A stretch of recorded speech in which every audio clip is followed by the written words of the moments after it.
morning, everybody. It's fabulous to be here. I am a natural walker, so I will do this all the time. I wanted to make one thing really clear to start with. I did not choose this title. When excellence is part of the DNA, I would never come in front of an audience like this and start talking to you about excellence. I would never dream of it. It was given to me. I come in the spirit of humility. I always know that I've got to learn. All of my teams know that we've got to learn. That's what we're about. Nothing we do is ever going to be good enough. And the day that we think it's good enough, it's the day to retire. So please, I'm here to listen and to learn from you, and I will do so over the next couple of days. But I will also press this button. We will wait, and we should get some volume any second. So let's see what happens. I was told there might be a pregnant pause. Attends, and even more than pregnant pause. À tous, DDO, attention pour des comptes finales. 10, 9, 8, 7, 6, 5, 4, 3, 2, unité, top, allumage moteur vulcain. Allumage confirmé. Top, allumage UAP, décollage. Lift off, c'est parti.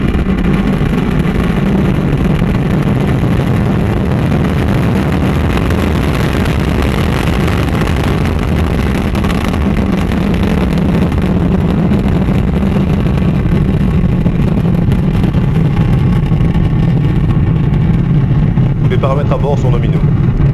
Now, I wanted to show that for three reasons. I mean, one, if you work for the European Space Agency, you are going to have the coolest and best videos and images, it seems to me, so I thought, well, I would show you one. Secondly, for the French speakers amongst you, the guy at the end there says, tous les paramètres vol sont nominaux. All the flight parameters are nominal. And I thought, well, that's a good thing to say to a facility management conference, because how rarely is it that in our world all the parameters are nominal? We have constant challenges, and we have to work hour by hour, day by day at what we do. So I wanted to say that. And the third thing, particularly for the Brits amongst you, I wanted to make it clear that rockets will take off, even if you count them down in French. It's a very cool organization. It really is. I've got a team spread all over Europe. We have responsibilities around the world. We have responsibilities above the world, as you can see from the first slide. So we do some really cool, interesting things. We look after some very sexy infrastructure. But at the end of it, and this is something I have to explain to my group every day, what we actually do is very standard. You know, we are an organization that is out there delivering hour by hour to a demanding group of customers the same sorts of facilities and the same sorts of services that nearly all of you are. And we all know that that is a huge challenge, and I certainly bring that to your attention. I bring it to my team's attention. Bit of an advert for the European Space Agency, as it says here, and my Director General would certainly want me to make it clear to you, we are one of the few space agencies in the world that does a bit of everything. All the cool stuff that I was talking about. So yes, space science, deep space missions, human space flight. Yes, one of the questions I was asked before I came here is, what do you do for astronauts? So read what I said. We do stuff for astronauts as well. We do explorations. We're hoping to get to Mars. I'll come back to that. Earth observation, etc., etc. So we do all of those things. I work very carefully and closely with my senior colleagues in NASA, who have all sorts of different challenges in terms of organizational maturity. But it's a good thing. We are spread around the world. So as you can see there, we have locations, major establishments in Europe, ground stations around the world, offices spread about. I will confess, most of my teams are working on the major sites, about 9 of them in Europe. 1 or 2 of my colleagues are here with me today, and I'm delighted that they are. It's an interesting, fabulous organization, probably without the profile that it might have. When I go back to the UK, I'm still far more likely to hear about NASA than I am about the European Space Agency, but what we do is very, very cool, very interesting, and we are fortunate that we are accepted as part of the team that is delivering space for Europe. Oh, and also my Director General would want me to make it very clear, we're not part of the European Union, we're not an EU entity, we're an international organization. Norway and Switzerland are part of the European Space Agency, and it's a good quiz question that Canada is an associate member of the European Space Agency, so that is a useful one for you. So what could be better as a job than being the estates and facilities guy for ESA? Must be fabulous, mustn't it? Must throw money at me to deliver the sorts of wonderful real estate and services that we need to do that for Europe. Well, no, actually. That's been my reality, and I thought I would... this is known in my department as the killer slide. This is the killer slide because, this is where we go in front of the finance people and our member states. And as I've said, we've got 23 member states, and we're having to persuade them that we are really, really having to work extremely hard with less and less money to do more and more things. Now, it's a complex graph, that one. I'm not going to say too much. I arrived in the red line at the bottom there in 2002. That's when I joined the European Space Agency. And as you can see, that's gone down quite substantially. What is it, 30 to 20? The overall effect of the chart, looking at the colours top right, is that I'm having to run 4 or 5 extra establishments in Europe. The red line is the people on site. So we're not enormous. We're about 6,000 people, sitting on our establishments. We're a procurement agency. We don't actually build a great deal of space hardware. We're spending about 5 billion a year, creating space hardware for Europe.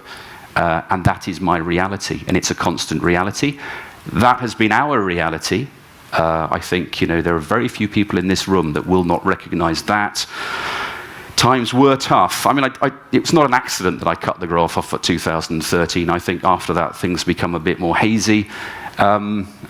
My first piece, I swore to myself at the last facility management conference that I went to 3 years ago that I would challenge something that was said by one of the major vendors. So here it is. This is the controversial bit. The person, and I honestly can't remember the name of the major facility management company, said, the problem was that I think it's pick a year, 2011, we really started to lose money. The facility management providers, we really started to lose money on these contracts, and they didn't realize we were losing money, and they should have. And I thought to myself, well, that's very strange. Since I joined ESA in 2002, every FM company that has ever worked for me has told me they've been losing money. So my problem apparently was I didn't realize the point at which they were telling the truth to me about 10 years later that they really were losing money. So that's the controversial bit. And it's probably another, one of the key words in the keynote is it's about trust, it's about partnership. If we want to do that together as the people, you as the industry, we as the customers, the client for this, we need to be clear.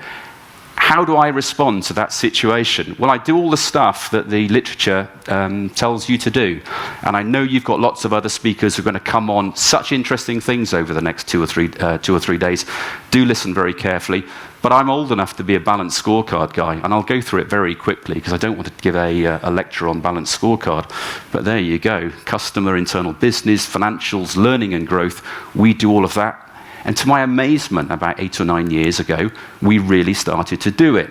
It's not easy comparing a center in Italy, which is broadly about information gathering, getting data, giving data away to the scientific community, with a space operations center, with a research center of 2,500, 3,000 people in the Netherlands. It's not easy. I'll push it on quickly because I don't want you to see these numbers too much because some of my site managers will get a bit upset. David gave me a really hard time in something really recently about KPIs or SLAs. I thought these are KPIs. They might be SLAs, but they are what we look at, and we look at them twice a year. We look at them very carefully. Never trust everything that's all green. Yes, you can be very disappointed if something's all red, but what I really want to see is something that's going to lead to a proper conversation amongst professionals that tells me what we've got to look at. So these are real numbers coming out of a real site. Golden rules. I mean, I'll say this for, this is me again. I'm an old guy. I'm nearing the end. 1 page, everybody. If you have more than 1 page of KPIs, you will not have the time to look at them. So I want them on 1 page, and if we're going to have an extra KPI, we have to lose one. Do I have to look at my team? Yes, I think you really need highly qualified, excellent facility management professionals, estates people. You need to look at it really carefully. We look twice a year very formally. We go through the normal HR processes of performance review, but I am, as the FM manager, I am looking at where I need, and I think probably you need, to have excellent people doing something. And then finally, this is a real slide as well. That's a cool one, isn't it? Lots of wavy lines, but they happen to be true, and we happen to be an organisation that really does every year do a customer survey and say to the rest of the agency, how do you think we are doing? On my slide, I've got a clock counting down on me, so I know what I've got to do. But the bottom right-hand number, which is around 95%, is a real number. So excellence, yes, we are looking for excellence. We think 95% of the people in the agency think that we are doing a reasonable job. We put all of that together, and I said it, what I find is that my managers, my management team, and by the way, bar one, she's a scientist, they're all engineers. I'm not an engineer, and for me, the great surprise was to see old, hairy, hard engineers really interested in this stuff, very competitive. They want to see, what their sites are doing. They want to be excellent, and I do recommend that to you. So if that's what we're doing primarily with services, and for the German speakers amongst us now, this slide, and I've done another gig on estates lifecycle management. This is saying, how do you invest properly when you're running everything from a space operations center to a gymnasium? Well, it's not easy, is it? But we've got to get that right as well.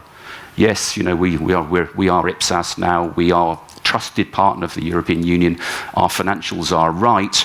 We know that we've got to be investing properly in our real estate, and I've got to do 2 or 3 things. I've got to persuade the people at the top of the agency to give me the money that I think I need to run that property in an effective and efficient way, down the facility life cycle performance curve, as you can see there. I'm not going to master on it. You must know about it. But if I don't get that money, it's going to run out quickly, and it is going to impact on the core operations of the agency. And I have very interesting conversations with member states. I seem to be winning. Everybody says, this is fabulous, Paul. What you're doing is absolutely right. It's very empirical. It's very persuasive. I have not yet seen a euro, and I've got to get into another conference with member states next year.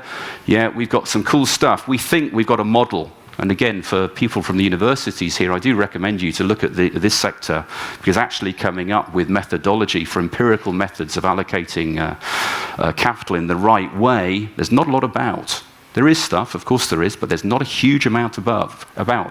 But we think we're going to do it a minor refurbishment, major, minor, and major again after that time. Well, let's see.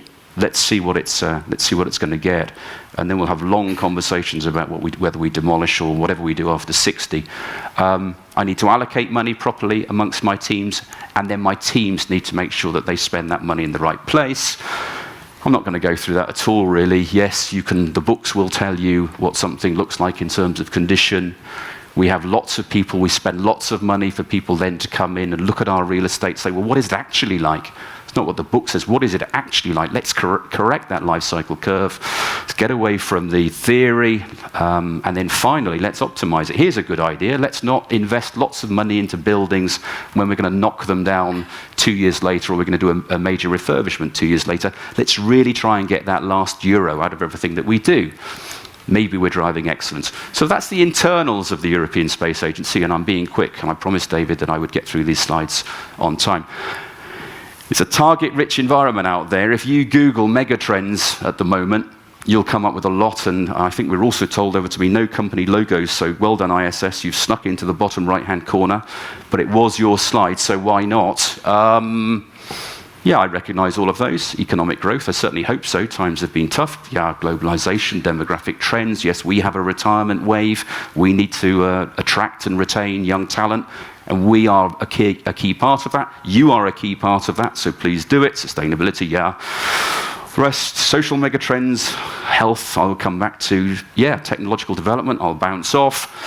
I was looking at, funny, on the aeroplane last night, I was looking at natural catastrophes in densely populated urban areas and new ways of working. Well, I've got quite a few of my colleagues that regard new ways of working as a natural catastrophe in a densely populated urban environment, I can tell you. And it generates a lot of interest.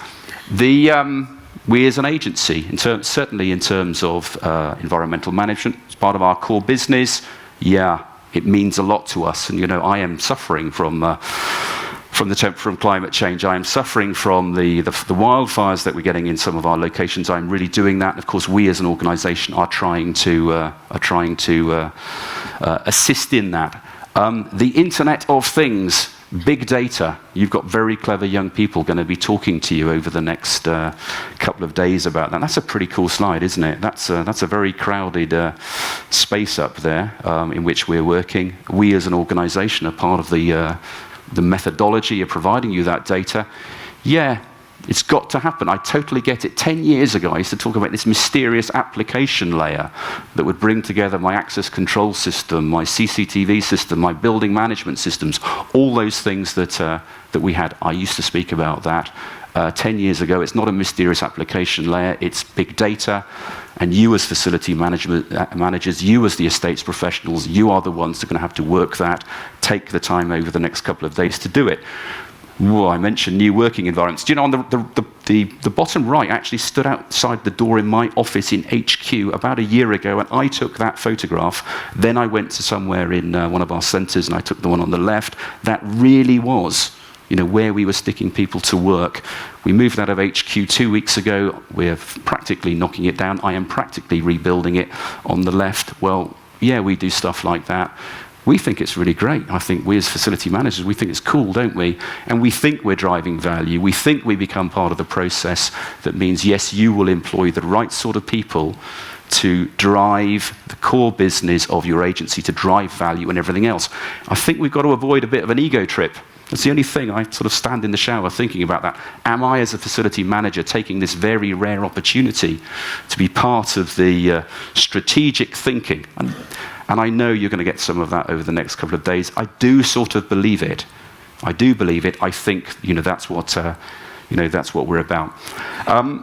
My secretary had a bit of fun putting this slide together. Over breakfast, I heard people talking about this 4.0 and that 4.0. My Director General, Space 4.0. So you've got our Space 4.0. We think we're about innovating, informing, inspiring. And what was the last one down there? And interacting. And over the top of it, I said, overlay all of the facility management companies that we either have or don't, or still have working for us. We'll have a bit of a game by trying to pretend what Kofoli, NG, Axima are called this week. And I said, you know, cross out what they're not called. And there were one or two others as well where I was going to, you know, play with some of the spelling. Look, I'm an integrator. I like total facility management. I really do. I think it works. And it comes as a bit of a surprise to me that I find that I've got colleagues who are so young that they've forgotten the single service days and the integration problems. Look, I recommend to you total facility management, but you will make your decision. This is flashing very brightly at me now. I've got to be quick. One lesson I've learned, never stop learning. Look, here was a good idea. I was building a building in the UK, and I said, well, this is what we'll do. We'll get the company to build it. They've got a facility management arm. We'll get the facility managers in. And of course, it will be built in such a way that will guarantee operability. The facility management will come in. Everything will be brilliant, won't it? What has actually happened, it seems to me, and I've got to be fair, but what it seems to me is that the construction part of the company didn't even know who the facility management of the company were. 5 years before, they were two totally separate companies and they'd never spoken to each other. So there was just be honest, there was no interaction at all during the construction process. The facility management company came in to maintain the building that was built by the construction arm of the company. And what happened, of course, well, if anything, what happened was that they didn't really like to confess that they were finding some significant construction problems, did they? Because they were now part of the same company. So again, I say it to everybody, and particularly the young people amongst you, of which I'm not one, think carefully about these ideas because it can have a real effect. I had a good laugh with my assistant on this one as well. I thought we were talking about a healthy place, wellness, big theme. You're going to talk about it. She thought that what we were talking about was me trying to repair relationships with some of the FM companies that I've worked with over the last year. So you take it as you can. Wellness is a very significant issue. Partnership with your facility management companies is a big issue. Let's really now get in. It's my last couple of minutes, and this is where I'm going to push it through. I believe Peter Drucker. I think he's right. I think you can have total, I think you can have separate. I think you can decide that you're going to drive value, you're going to be a value creator. I think all of that, you can decide what you like for your organization, for your group. But if you don't get the culture right, if you don't absolutely get the culture right of your organization, your company, your society, it will not work. If you have the culture right, you can make virtually anything right. Culture will eat strategy for breakfast. Make sure you get your culture right. Work at it very, very hard. These are a selection of some of the people that I've got working in my organization. I was looking at it very carefully. So is it my staff members? Is it my integrated contractors? Is it my service contractors? Doesn't matter, ladies and gentlemen. The people that you've got to run your business day by day are people. They've got to have the right culture. They've got to know their role. And they've got to be there for you hour by hour, day by day. And I tell you what, it's a very, very rare individual that can do that hour by hour, day by day. So for me, that is what you've got to work on. And if you get it correct, you will have something successful. What does excellence look like? Well, I said at the beginning, didn't I? We know in the agency when we do something really excellent, wow, we actually get Rosetta to fly around a comet, Philae drops down, and real people sitting in my offices have actually done the calculations to work out how to make a lander land on a comet, sleep for 10 years, wake it up, stick it in, you saw the orbit, land there. My mate Paolo Ferri, the operations director, cuddling the guy there, and I was looking at this carefully. Am I being sexist? I don't think so. I was very interested in it was our young female colleague who remained focused on the task while all the guys are going crazy about what's going on. So, you know, she really is in there saying this is a good thing. Excellence can look like that. I don't care whether it's individual excellence or team excellence. I need both. I need individual excellent professionals. So do you. Usain Bolt, yeah, that was our example. The orchestra, you decide, you know, who are the members of the orchestra. You decide, you know, who is going to be the conductor. There needs to be a conductor, but you've got to have that culture right. What's going to come in the future? What are the things that you're going to be talking about over the next couple of days? I'm not going to try and do that particular accent. It's not easy to see the future, is it? Really not easy to see it. But, you know, spend your time here over the next couple of days trying to see what we're going to be about, because I think it's a very interesting, a very exciting time for the profession, and one that is worthy of your time and real focus. Again, we as an agency, we know what we're going to do. It's the moon. And then it's going to be Mars. And I think I'm allowed to say that the Facility Management Organisation, my estates organisation, has just been taken in to produce the lunar analogue. So we're going to be working with the astronauts, the people that are going to go into the moon, because they've discovered that if you use the wrong sort of regolith, if you use the wrong sort of AV, you will not be able to create a lunar environment on Earth. And we and you and your teams are the sorts of people that will be able to do that for them. We know what we're doing if we work hard at it. There you go. Never stop learning. Spend your days here, spend your time in the future really learning and thinking about what you are doing. Once you stop learning, you start dying. I will retire the day I stop learning. I guarantee you that. The good news for Panos is that's not too far away anyway, but I will carry on learning until the day that I stop this job, and I hope till the day that I die. And why did I put that in? Well, enter to win. Mantra from me to my team. I often will get a suggestion. Well, what if we do it? Could it be this? Could it be that? Tell you what, ladies and gentlemen, have a go. Really have a go. If you've got a good idea and you believe in it, sell it. Talk to people. Sell your ideas, because that is the only way that you're going to drive change in your organization, that you're going to drive excellence in everything that you do within your organizations, within your universities, with your companies, your business relationships. Have a go. Buy the lottery ticket, and it's very likely that you might win. That is what I wanted to say to you this morning, everybody. I wish you well for the next 2 days. It's been a great pleasure to speak to you. Thank you very much indeed.